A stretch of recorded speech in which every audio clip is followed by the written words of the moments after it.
Muy bien, muchas gracias. Adelante con tu primera parte, los impuestos. Gracias por su generosa presentación, ¿ya? Gracias. Solamente habría que destacar que esto forma parte del programa que desarrolla el Consejo de Desarrollo Hispano con Sí, financiamiento del Law Foundation en orden sí, a tratar de empoderar a nuestra comunidad, como se decía, ¿ok? claro, muy bien. Por lo demás, ese es lo que está en el... That's how to set up your Zoom, right? That's fine. ¿Aló? ¿Qué pasa? ¿O alguien está Sí, interrumpiendo? No sé. no, Bueno, pero en fin. Bueno, No hay entramos en problema, fue materia. alguien que tenía el micrófono abierto, no importa, Ah, ya, ya, ya ya, ya. está en silencio. Ya. Yo quisiera decir que en la práctica, en este tipo de, no en particular estas reuniones virtuales, pero siempre en las reuniones ampliadas que hemos hecho, hemos tratado de ser lo más interactivo posible, ¿tá? sí, Y más bien yo me he limitado a hacer una introducción de la materia, un poco enmarcando entonces el tema que vamos a tratar, pero a continuación más bien dejar que la interactividad permitan que por la vía de las preguntas y de las inquietudes que plantee alguno de los presentes, ¿no es cierto? sí, Entonces eso nos va llevando adelante. Yo las desarrollaré más o menos acorde con dejar algunas cosas, si son de materia de, seguridad social, las puedo dejar para después. sí. Porque no estoy cierto en cuanto a que podamos tratar eh, totalmente los dos temas hoy día. Pero por lo menos Muy bien, quisiera que tratáramos de ampliar lo máximo lo materia relacionada a los impuestos, porque es lo que está muy contingente en este momento. Lo claro que cierto sí. es que este año generalmente extenso a estos meses por la cuestión de los impuestos, pero en particular este año por no solo por la pandemia, sino que por las cosas que ha generado la pandemia en términos, sin ir más lejos, de la ayuda que ha estado, los beneficios que que está entregando el gobierno, y que en su totalidad fueron, sin excepción, sin deducir impuestos, lo cual ha creado un Ujú. tremendo problema, un poco inusual. ¿Ah? Y mucha gente, miembros de nuestra comunidad, y lo hacemos con bastante conocimiento, porque ustedes saben, yo hago impuestos y tengo una innumerable cantidad de gente que ha tenido un dolor de cabeza bastante grande con esta cosa, porque no les había pesado nunca tanto el hecho de tener un income relativamente importante, en muchos casos incluso más que el regular, ¿ya? Y sin descuento de impuestos, ¿ya?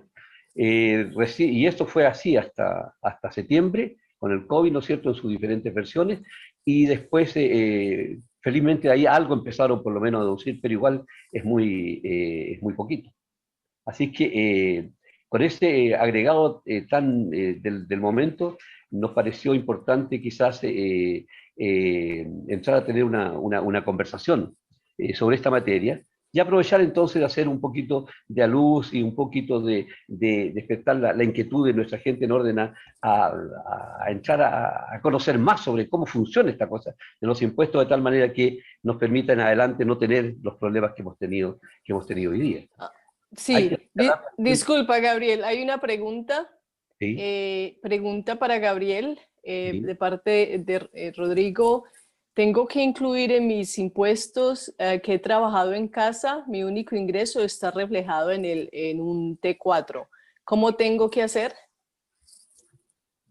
Bueno, ahí tenemos una pregunta muy concreta. Sí, Esto se debería responder con la afirmación general de que en general tenemos que todos los ingresos, en general, salvo excepciones, pero casi todos los ingresos que tengamos en el año, provengan de donde provengan, deberíamos insertarlos, ¿no es cierto?, en la declaración de impuestos. Que paguen o no paguen impuestos, ese es otro problema. Pero hay un primer ítem que queda claro cuando uno recibe el formulario para la declaración de impuestos. El primer ítem es para determinar cuánto es nuestro total income. El total income, la primera página para el impuesto propiamente tal. Porque la primera página del formulario es para identificarse, ¿no es cierto? Ya. sí. Pero la primera página que ya uno empieza a jugar con los números, ahí entonces está. Ese total income incluye el income total que uno tiene el año por diversas razones. Puede ser por sueldo, eso va en el employment income, puede ser por pensiones, va en income de pensiones, por supuesto, y hay incluso diversas pensiones. Hay un capítulo, hay un ítem para el Canada Pension Plan, un ítem para la pensión de vejez, y así, y también para las pensiones privadas. Pero también puede tener un income producto de que tuvo capital gain, por la venta, por ejemplo, ir más lejos, de la casa, ¿no es cierto? El home equity, ¿ya? Puede tener income porque arrendó parte de su casa. Bueno, y también este año, todos con más con menos, han tenido el COVID en sus diferentes versiones, del SER, del SEV, del otro por enfermedad, en fin. Eso va en un ítem de Other Income, en el número 130, y en que ese hay que prácticamente demostrarlo íntegro, porque no hicieron deducciones. Todo lo que está ahí, 14.000, 20.000 dólares. Hubo muchos que recibieron hasta lo máximo, que fue 20.000 dólares, ¿ya? Y en algunos casos esto se reflejó, o sea, se da a conocer, nos llegó a nosotros no vía del TIPOAR, sino que a través de un TE, un T4E, que corresponde al unemployment. Y eso es porque en una primera parte muchas veces algunos, como tenían espacio para ocupar todavía de sus fondos del unemployment, entonces los primeros comis se los dieron con el employment, con el employment insurance. Respondiendo a la inquietud entonces y hay también un capítulo en la parte final, se incluyen el worker compensation, la asistencia social y el suplemento, el famoso suplemento que reciben los seniors. ¿Ya? Va también un capítulo. Eso es el total income. Después viene otro capítulo que es el net income. Y en el net income tenemos que deducir algunas cosas que no pagan taxes a lo menos temporalmente o son para pagar menos taxes. Por ejemplo, los RSP, ¿no es cierto? Ya. Por ejemplo, el daycare, la union, ¿ya? El reembolso que uno puede hacer cuando recibió un beneficio, un sobrepago y lo devolvió. Todo eso se deduce y ahí llega a lo que se llama el net income. Ese es otro concepto. Fuimos claro, total income, ahora tenemos net income. Y después de ese todavía viene otro, que se llama el taxable income. Y ese es el que ya determina sobre qué es lo que nosotros realmente de ese income pagamos taxes. Y ahí hay que deducir, por ejemplo, lo que yo le decía, ese capítulo especial que hay, en el que está incluido en el total income principio, que es donde está el worker compensation, el social assistance y el suplemento. Se rebaja y ahí uno llega al taxable income. Entonces, la respuesta a don Rodrigo, por supuesto que tiene que reportarse, va en el primer capítulo, pero, y ese además está pagando taxes. Llega hasta el final, llega hasta el final del taxable income. Tenemos otra mano levantada. Marta, creo que tiene una pregunta. Sí, señora, muchas gracias. Yo le quiero comentar algo. En mi país, ¿quiénes declaraban impuestos? Las personas que tenían empresas y los salarios. Para nosotros era fácil porque la empresa lleva una contabilidad y es fácil. Para las personas que presentaban impuestos por salario, pues era fácil porque su salario era el mismo y al final la empresa le daba o tú sabías cuánto había recibido y presentaba sus impuestos. En Canadá para mí ha sido, pues no es fácil entender porque aquí todo mundo declara.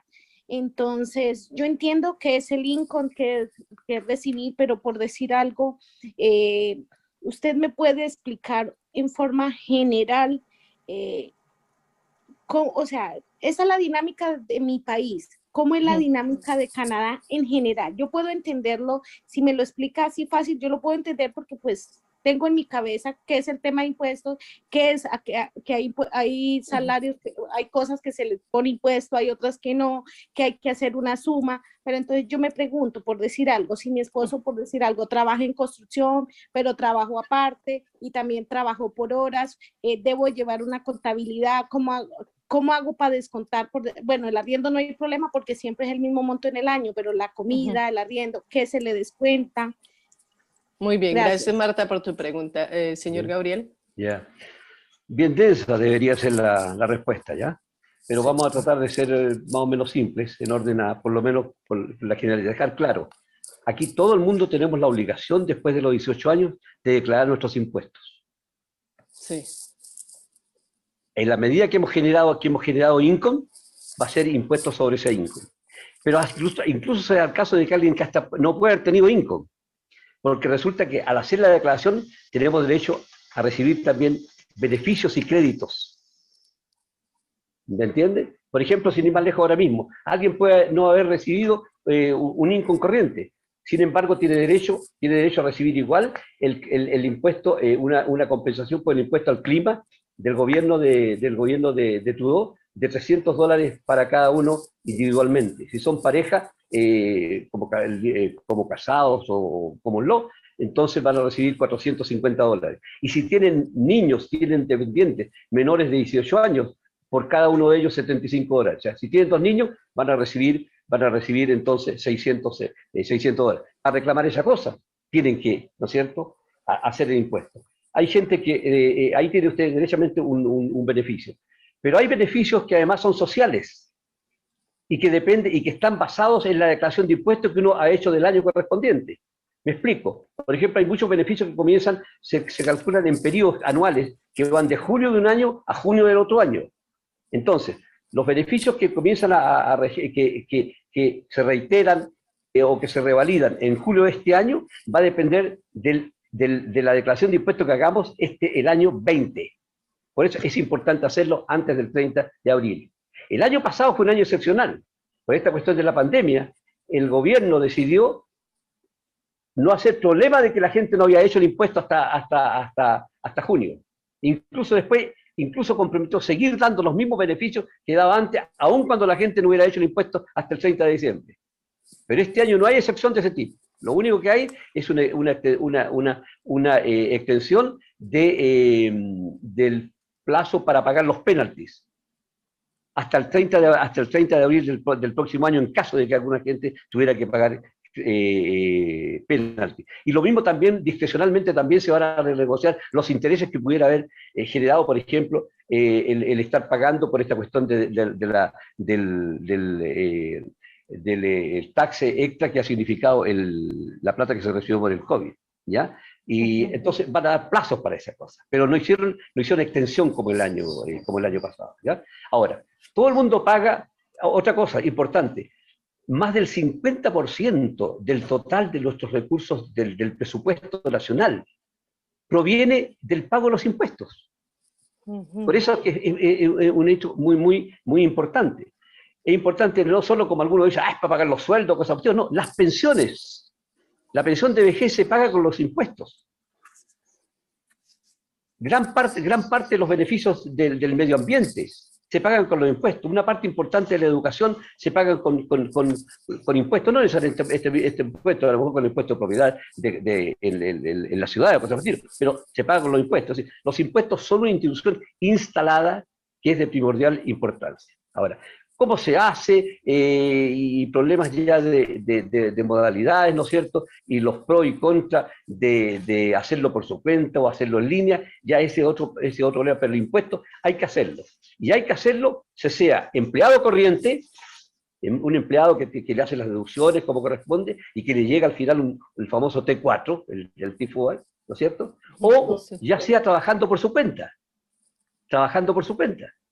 O sea, lo que se conoce como el self-employed y que un poco lo ponía en el caso la compañera que recién hizo la pregunta. El mérito que tiene la gente que trabaja en contrato, ¿no es cierto?, como empleado, es que le va a llegar el T4, pero además el empleador colecta la contribución personal al Canada Pension Plan, conecta la contribución personal al fondo que financia el Employee Insurance.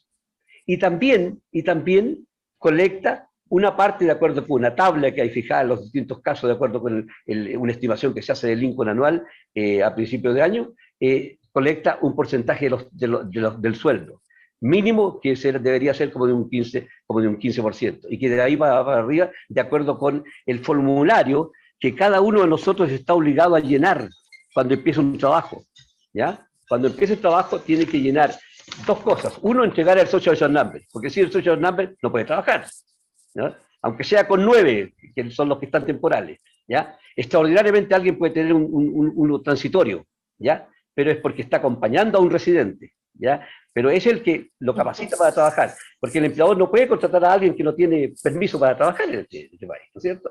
Ya, tiene que llenar ese formulario. Y junto con eso, el empleador le hace llenar otro que se llama Personal Tax Credit Return, ¿ok?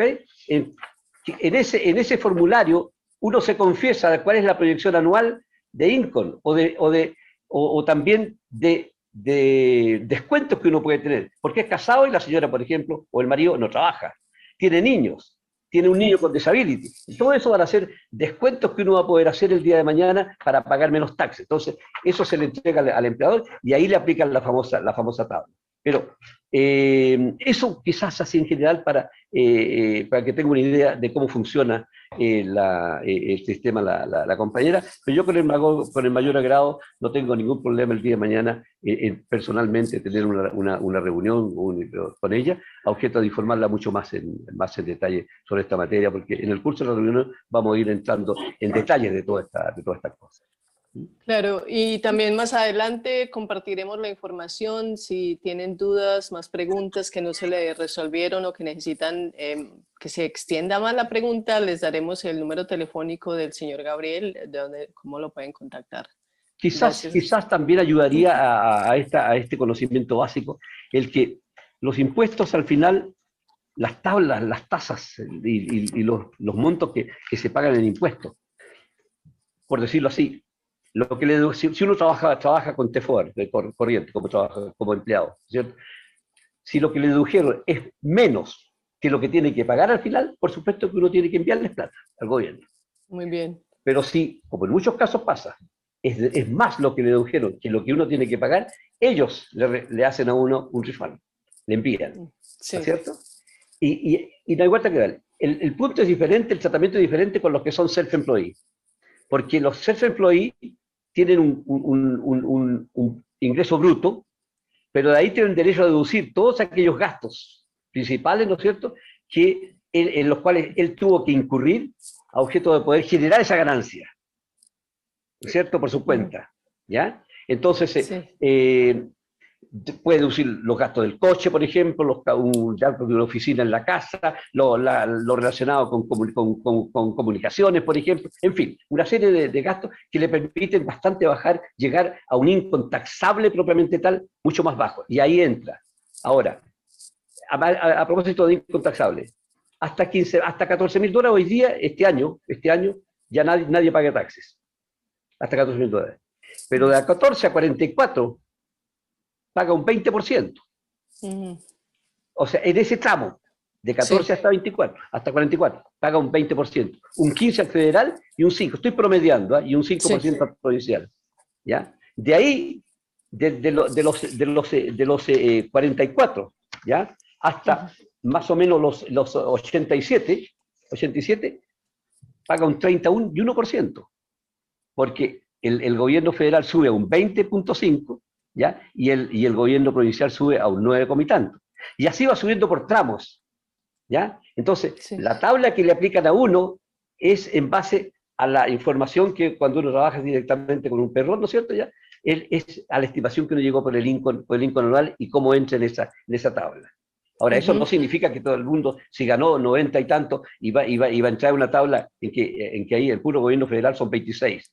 ¿Ya? Y un 11 y tanto el gobierno provincial, no significa que va a pagar 37, no, es en ese tramo, ¿ya? De los 40 o de los 70. Entonces, la promedia general de todo el año, del conjunto, será a lo mejor un 25%, ¿ya? Pero así funciona el sistema. Tenemos otra pregunta, señor Gabriel.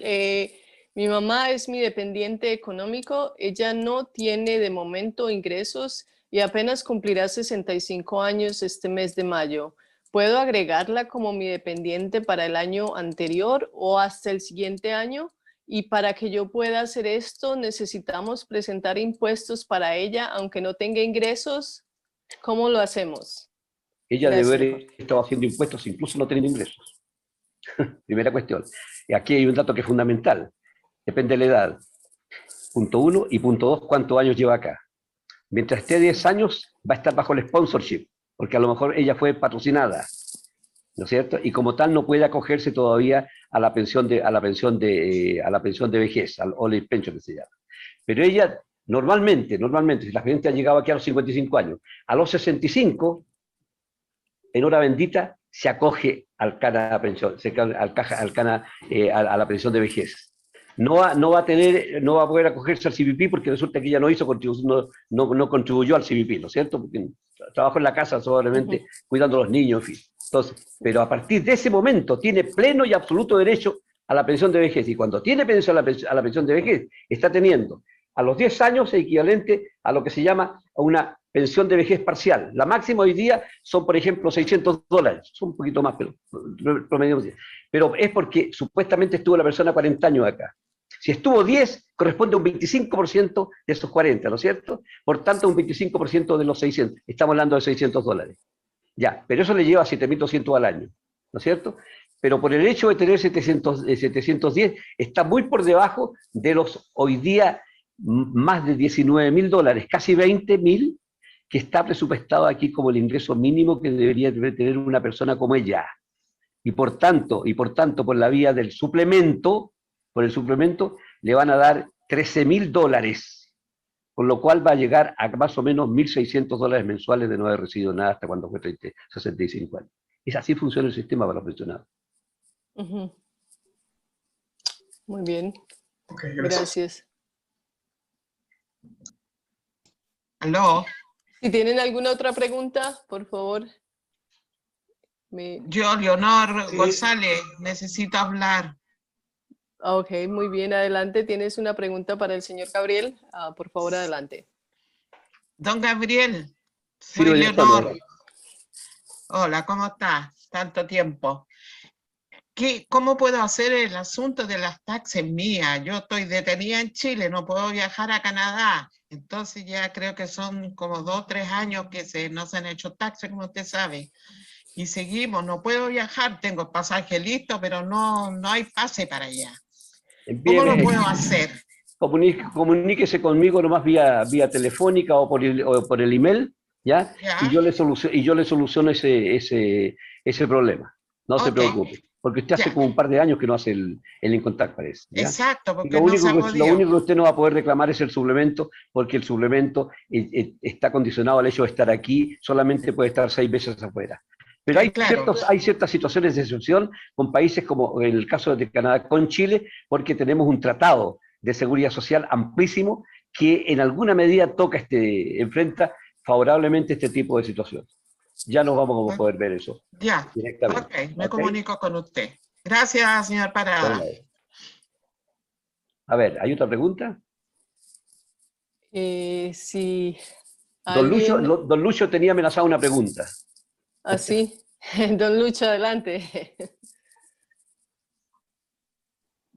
No, yo la pregunta que tengo es que esta señora está fuera del país, hizo su income tax y todo eso. La pregunta que ella tiene es que si tiene derecho al suplemento teniendo RRSPs. Ya. Al suplemento propiamente tal no tiene derecho si lleva más de 6 meses fuera, definitivamente. Okay. ¿Ya? No, ella fue en octubre. ¿Se fue en octubre? No, está bien todavía, está bien, está bien. Lo más probable, se lo aseguro, de que en la medida que nadie expresamente ha reportado que está fuera, o ella misma no haya cometido el error de hacerlo, hasta junio de este año ella va a seguir recibiendo su suplemento. Y si hace el impuesto ahora regularmente, de alguna manera lo hace aquí, es capaz que a lo mejor siga recibiendo el suplemento, pero ese ya es otro problema. Ahora, cuando habla de RSP, lo que habla ella es hacer un withdraw, ¿no es cierto?, de cancelar los RSP que tiene, ¿no es cierto? Sí. Como una suerte de pensión extraordinaria, o tiene un RIF ella. No, ella lo que quiere es sacar todo de un solo, dice. Ya, ella puede sacar el RIF, pero el RIF tiene la característica, de esta materia yo voy a entrar posteriormente, pero aprovechamos ahora. El RIF es una manera trabajar una suerte de pensión extra, ¿no es cierto?, para cuando uno jubila, ¿ya? Y lo único nomás que ahí se aplicó en su oportunidad, cuando ella hizo la contribución, ella no pagó taxes porque se difirió el pago del tax hasta cuando ella hiciera cancelara ese withdraw, ese RSP. Bueno, como ahora lo haría, ella tendría que declararlo como un income taxable y pagar taxes sobre ese RSP que ella liquide. Pero ya cuando le liquiden el RSP, ahí le van a hacer una deducción de taxes, que depende del monto. Hasta $5.000 le descuentan un 10%. De ahí para adelante sube al 15% y hasta el 20%, depende cuánto es lo que ella vaya a retirar. Pero también yo estaría en condiciones de manejar personalmente esa situación con todos los antecedentes que usted tenga. Bueno, voy a hablar con ella. Muchas gracias, don Gabriel. Qué agradezco. Don Gabriel, hay otra pregunta con respecto ¿Ya? conectada a la que hace el señor Luis, la señora que le comentó a él, le hizo la pregunta. Hay otra pregunta, ¿hay alguna sanción si la persona no dice que ha estado fuera del país más de los 6 meses? ¿Lo mejor es decir que ha estado fuera del país o cómo se puede proceder en ese caso? Gracias. Bueno, yo me voy a limitar en este caso a dar ¿Sí? a conocer cuál es la disposición legal. La disposición legal es que ella, después de 6 meses, tiene la obligación de reportar que estaría fuera. ¿Ya? Tiene la obligación y ahí vienen las consecuencias. Entre otras cosas, usted no sé si está claro, pero por ejemplo, el OJIP, ¿no es cierto? La tarjeta de salud también vence supuestamente si usted está 6 meses fuera. ¿Ya? Y así, incluso si ella no es ciudadana todavía y fuera landed, comienza también a cuestionarse o a poner en cuestión en un momento dado la condición de residente permanente. Es decir, hay una serie de consecuencias, de consecuencias que podrían tener. Pero todo depende, como le digo, de cómo se trabaje, porque hoy en día están con esta cuestión de la pandemia, ese no es un caso aislado, Hay mucha gente que positivamente, por ejemplo, yo conozco bien el caso de los chilenos, y los chilenos acostumbran a irse en octubre o noviembre y regresan en abril. Hacen sus impuestos y cuánta cosa, listo, ya. Pero resulta que ahora en abril estamos en pandemia, pues. Claro. Y hasta el día de hoy no han podido. Felizmente el año pasado se acogieron, fueron favorecidos por esta disposición del gobierno que siguió pagando hasta fin de año sin hacer mayor cuestión, aun cuando incluso no hubieran hecho el impuesto. ¿Ya? Pero yo ya informé de que esta situación no se repite este año. Entonces, este año hay que hacerlo. Y si en el caso, por ejemplo, de doña Leonor, que lo vimos esta vez, que lo vimos antes, ese vamos a tener que hacer de 2 años, del 19 y del 20. Pero definitivamente, en cuanto hay informe, que está fuera, automáticamente, si es que no se lo han hecho hasta ahora, si han pasado más de 6 meses que ya afuera, le van a parar el suplemento, definitivamente. Gracias. ¿Hay otra pregunta? Claro. Sí. Otra pregunta, ¿cuántos años se necesita vivir aquí para tener derecho a recibir allá el suplemento en el país de origen? María de Lourdes, esa es la pregunta. ¿Cómo? ¿En el país de origen?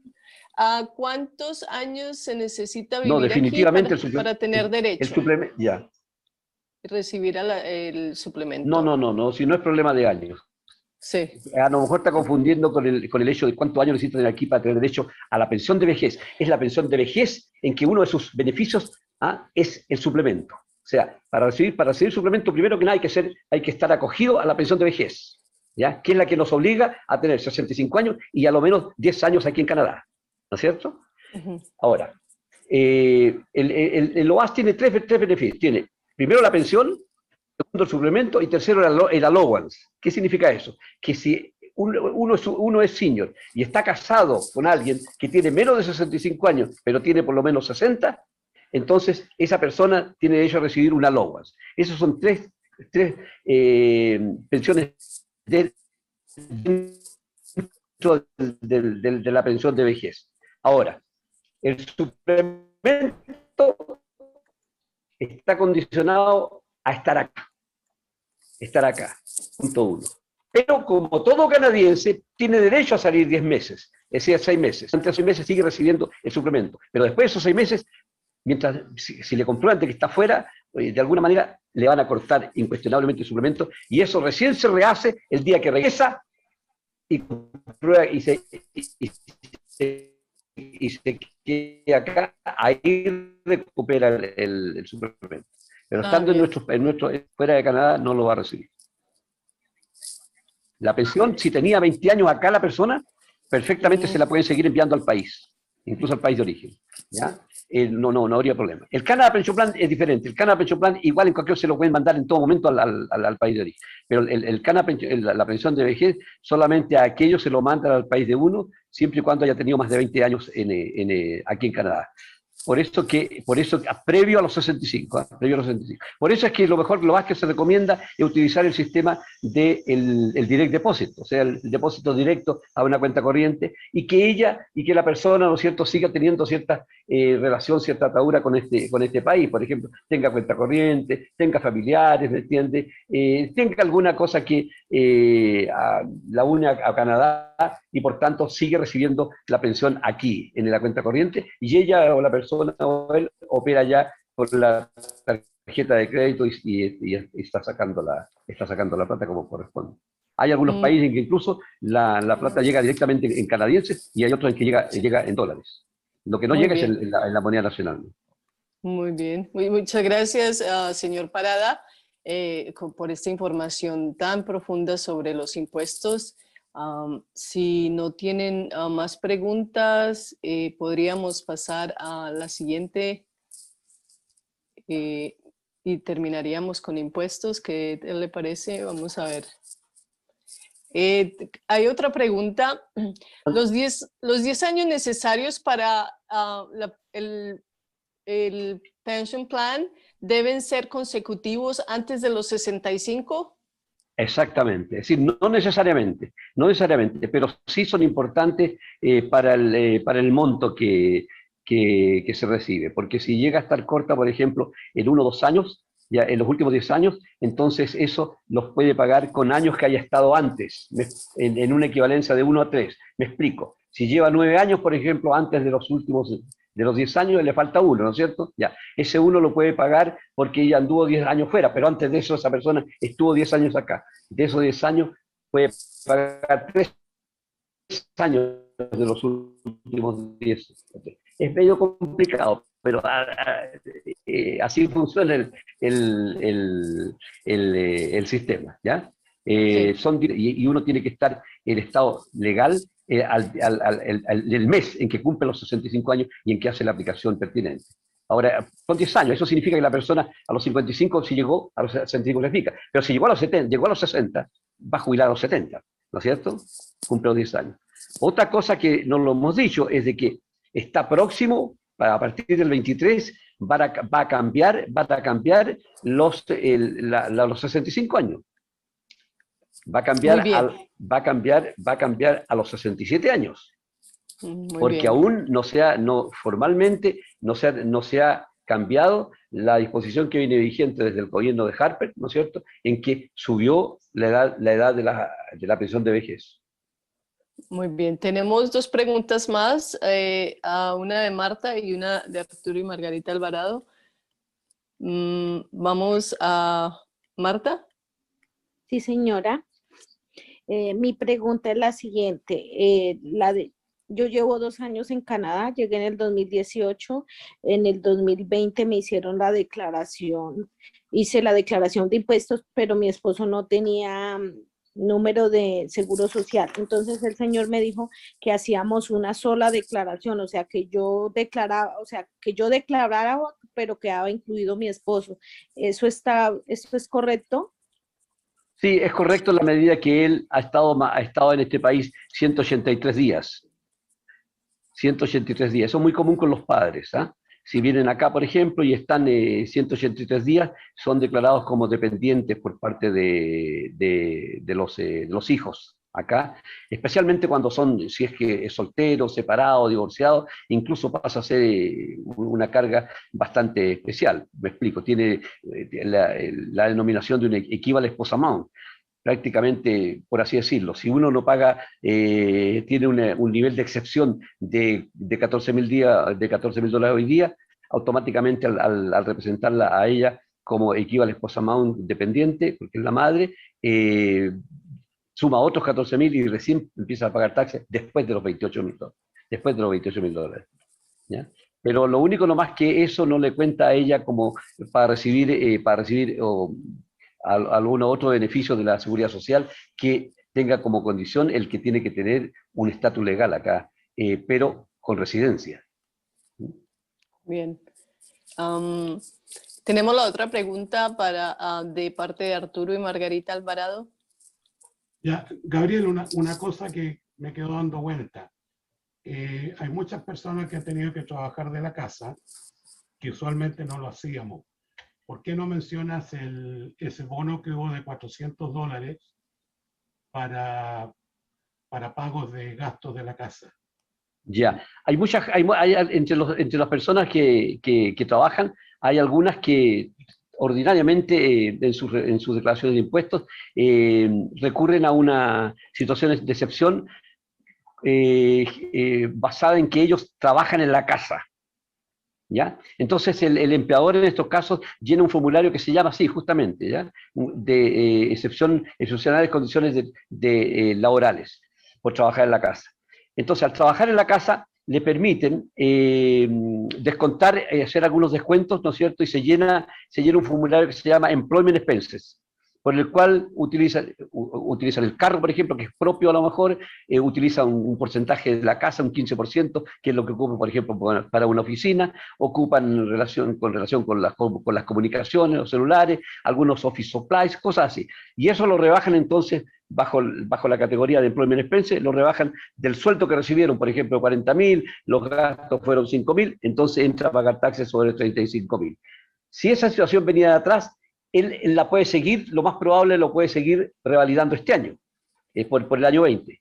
El problema es aquellos que no tenían esa condición, pero que fue la pandemia, que al final se tuvieron que ir a trabajar. A esas personas se les permite rebajar $400, así cerrado. ¿Ah?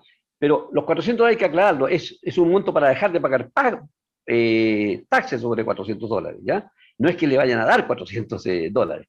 Así es que depende también de la tabla en que uno entre. Si está pagando un 25%, va a recibir $300. Si está pagando un 50% porque gana más de 100.000, $120.000, entonces va a recibir solamente una excepción de 200.000.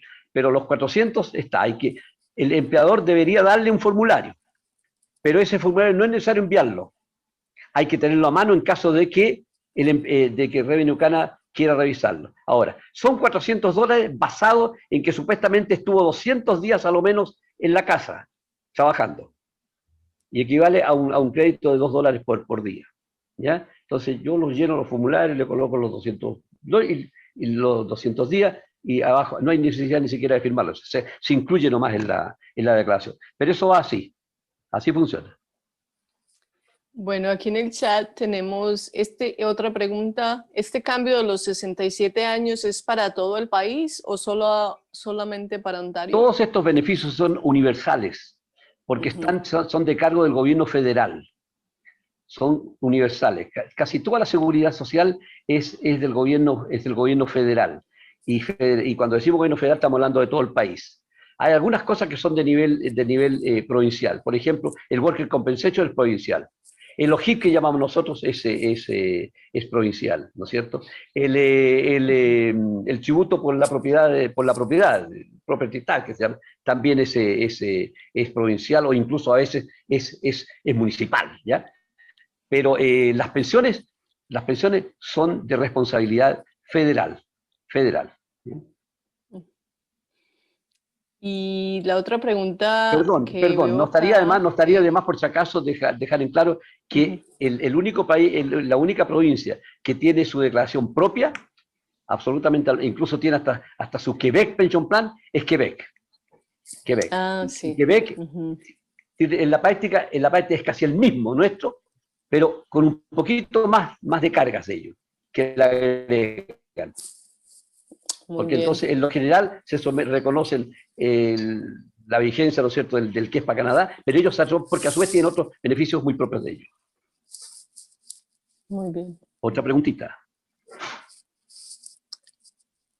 ¿Hasta qué edad los hijos con disabilities? La deshabilidad no tiene edad. Pueden recibir benefits, y cuáles son los requisitos para beneficios de disability física, mental o learning disabilities. Ya, la deshabilidad es uno de los beneficios más significativos. ¿Ah? Sí. Lo que sucede es que el niño, el menor, de por sí ya es carga de por hecho de ser menor, ¿no es cierto? Ya.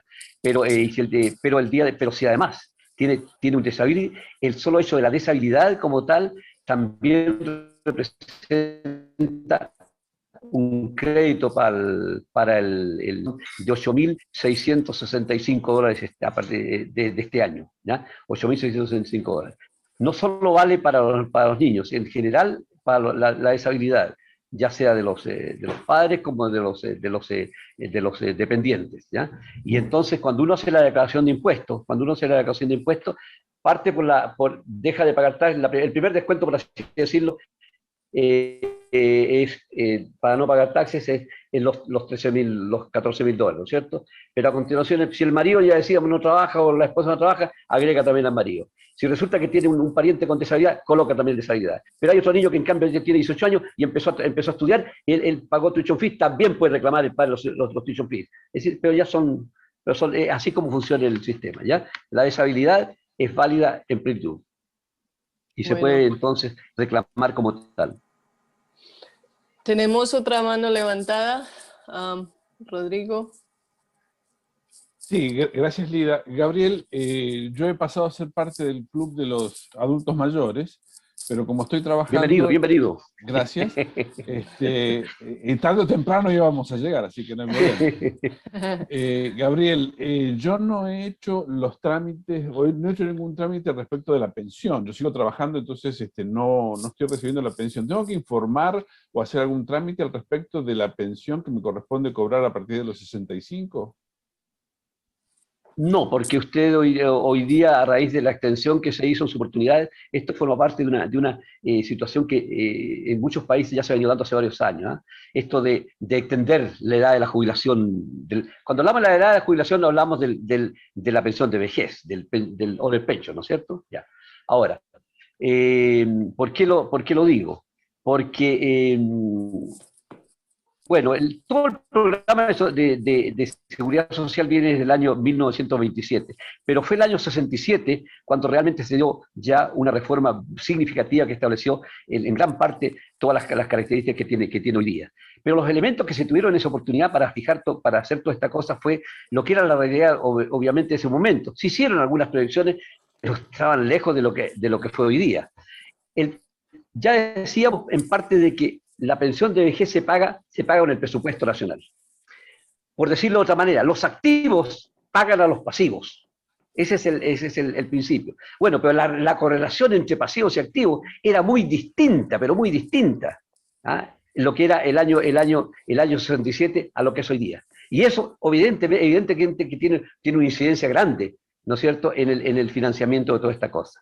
Ahora, de ahí entonces que hace tiempo que ustedes se habrán dado cuenta, hay todo un incentivo y una promoción a que la gente trabaje lo máximo, ¿ya? Y para ello, si usted no tiene necesidad ni siquiera de avisar, sencillamente no llena la aplicación, punto 1.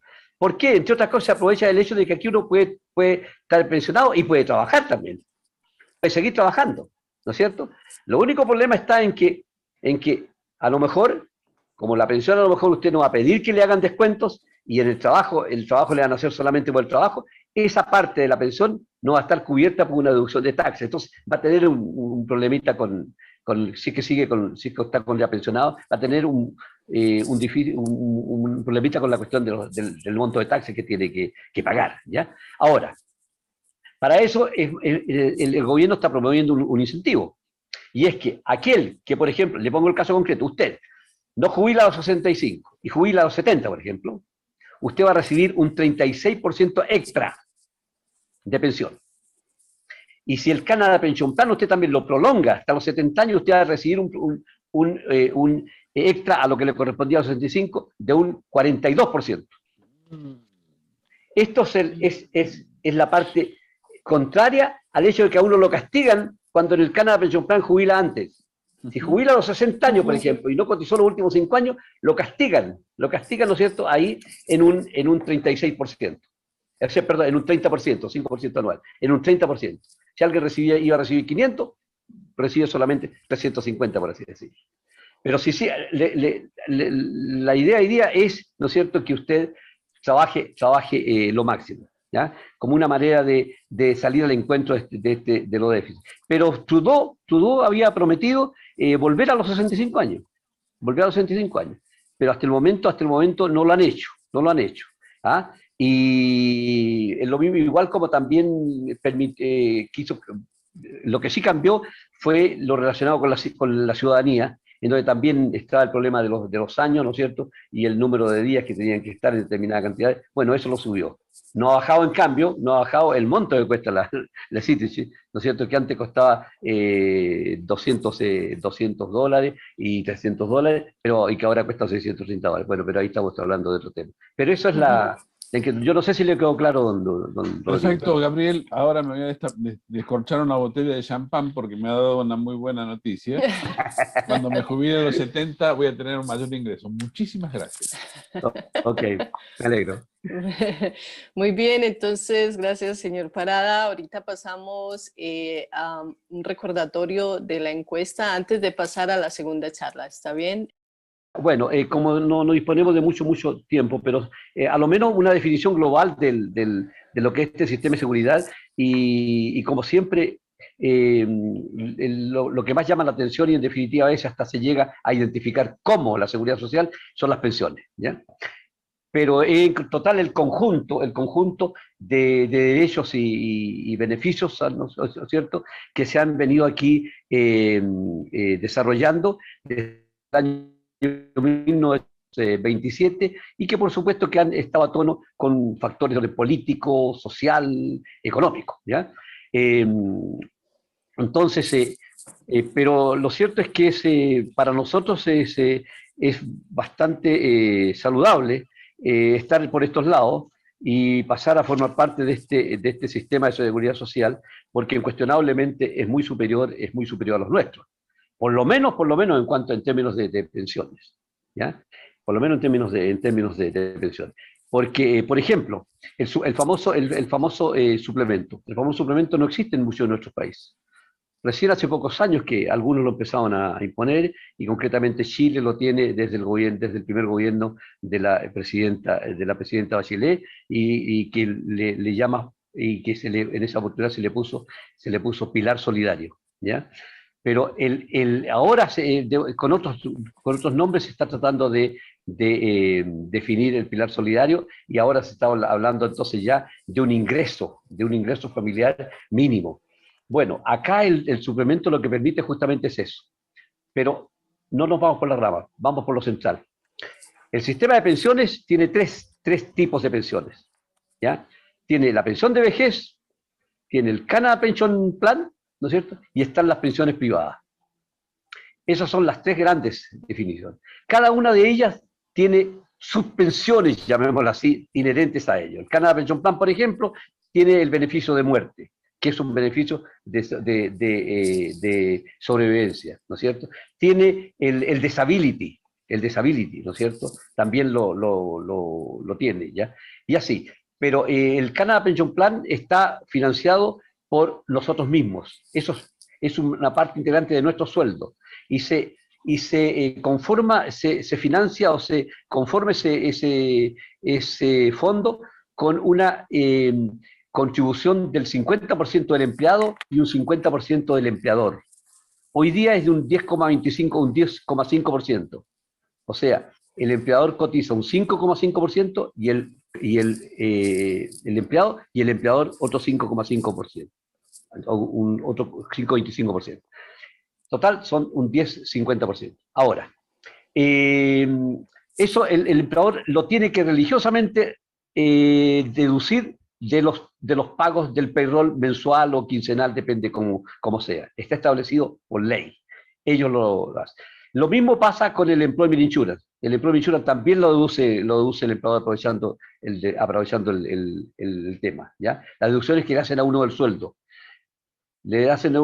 Son tres legales. Una, el Canada Pension Plan, la otra, el Employment Insurance, y la otra es la estimación, de acuerdo con la tabla que yo llenaba, el formulario que uno llena cuando empieza a trabajar, la estimación de cuánto es lo que uno va a pagar en taxes. Esas tres cosas, ¿ya? son por parte baja llegan como a un 22 o 20 a 22% por parte baja. Cuando ya son income mayores de 50, 60 mil dólares, pueden llegar fácilmente al 30% de lo que uno está recibiendo. O sea que recibir un 70% es lo que realmente corresponde, ¿ya? Todo lo otro son descuentos legales básicos. Puede que tenga otros descuentos. Por ejemplo, si uno quiere tener su propia cuenta de RSP y hace que le descuenten del trabajo, por supuesto que se lo van a descontar del payroll. Hay gente que tiene además un sistema de salud, paga el premium, también es deducible del sueldo y por supuesto que también es deducible de los impuestos como medical expenses. Es decir, así funciona el sistema. Entonces, el gobierno recoge, ¿no es cierto?, esa contribución y la administra a través de Service Canada, pero el pago se hace a través la colección propiamente tal se hace a través de Revenue Canada. Por eso que sale ahí cuando uno hace los impuestos, ¿ya? Eso es en cuanto al CBB. La pensión de vejez, ya decíamos que no se financia no la financia uno y el empleador, se financia con el presupuesto nacional. Esa es la pensión de vejez. Y ahora, la pensión de vejez, no es necesario explicarla porque en alguna medida la explicamos antes, tiene entre los beneficios lo que señalamos antes, que era el suplemento y el allowance. El suplemento, ¿cómo funciona? Funciona asegurándole al income familiar, es decir, al grupo familiar que conforman el matrimonio o los common law, o puede ser alguien solo, asegurándole un determinado monto. Si es solo, me explico, soltero, separado, divorciado, en fin, él tiene garantido que con el suplemento de recibir por lo menos muy cerquita de los $20.000, muy cerquita de los $20.000 anuales, ¿ya? ¿Cómo se conforma? ¿Cómo se hace eso? ¿Sí? Como él tiene las dos pensiones, supongamos tiene dos pensiones, Canada Pension Plan y tiene también la pensión de vejez, y ambos suman, por ejemplo, $1.000. Entonces, al año va a recibir 12.000. Por la vía del suplemento va a recibir 8.000. Y de esa manera va a recibir entonces en los hechos 2 cheques mensuales. Uno por el Canada Pension Plan y otro por el OAS, que corresponde a la pensión de vejez, en donde está incluido entonces el suplemento. En caso de que quedara corto en el cálculo que le hicieron, en unos 500 u $800, cuando por alguna razón muy particular, el gobierno provincial entra a complementarle eso con una asistencia particular especial que se conoce como el GAIN, ¿ya? Y que es una suma fija que máximo llega a $81 mensuales, en total $996 al año. Pero, resumiendo, son $20.000. A eso hay que agregarle, en términos de ingresos, pero no taxables, lo que uno recibe por el Trillium. Todos los días 10, la mayoría de la gente recibe Trillium, ¿ya? Y también recibe cada 3 meses, los días 7, recibe un subsidio por el GST, por el pago de los impuestos federales, ¿ya? Ahora, el Trillium recoge por ejemplo, varios factores. Uno, el pago de arriendo o el property tax. Otro, una asignación especial por el gasto de energía, ¿ya? Eso entonces, antes de julio, el gobierno, más o menos en junio, mayo, más tardar, calcula todas estas cosas de acuerdo con el income tax que hizo uno del año anterior y le determina que en el año va a recibir por Chile $1.200 por ejemplo. Lo divide por 12 y los días 10 le va a dar un cheque de $10, de $100. Así funciona en total, porque quiero llegar al monto de ingresos. Yo calculo que más o menos fácil entonces estamos de que el income del senior que es solo son como $22.000. $22.000. ¿Por qué se fijó se fijó ese monto? Es porque eso se estima como una suerte de ingreso mínimo que debe tener para solventar, ¿no es cierto?, los costos fundamentales, ¿ya? Que son casa, por supuesto, ¿no es cierto?, la comida, un vehículo generalmente, ¿ya? Incluso hay gente que también hasta tiene cotes. y no obstante ellos tienen también derecho al suplemento si que tiene una pensión baja, ¿ya? Pero es muy propio de, de esta realidad de este país, ¿ok? Entonces, eso es lo que entrega realmente la pensión de vejez. Ahora, lo que pasa es que hay gente que, por supuesto, y trabaja en lugares con Union, por ejemplo, son trabajadores de la salud, son profesores, son organismos fuertes desde el punto de vista gremial, por ejemplo, y social. Entonces, han ganado en las disputas internas por incrementar de sueldos y beneficios, han ganado una pensión, un sistema de pensiones privado, ¿ya? Que se conforma en muchos casos a veces con un aporte del trabajador por la vía de la RESPI, de un 2%, y el patrón le hace, o el empleador le hace un match. Eso es un verdadero fondo de RESPI que se va juntando, pero que en el fondo es la pensión, ¿ya? Y que se hace efectiva cuando uno jubila, pues.